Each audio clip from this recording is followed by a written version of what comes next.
এই লোকটি নিজের ক্ষুধা মেটানোর জন্য মাছ ধরছিল, কিন্তু সে মাছ ধরতে পারত না।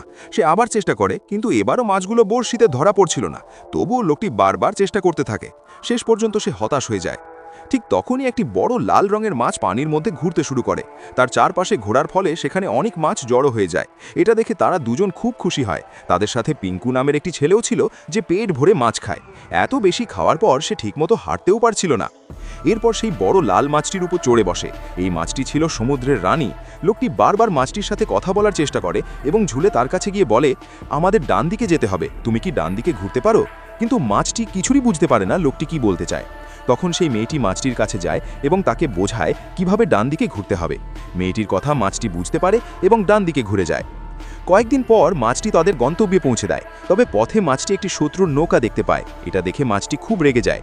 লোকটি তাকে বোঝানোর চেষ্টা করে এবং বলে, লড়াই করে কোনো লাভ নেই। কিন্তু শত্রুরা মাছটিকে দেখে ফেলে এবং তার উপর গুলি চালায়। এতে মাছটি আরও রেগে যায়।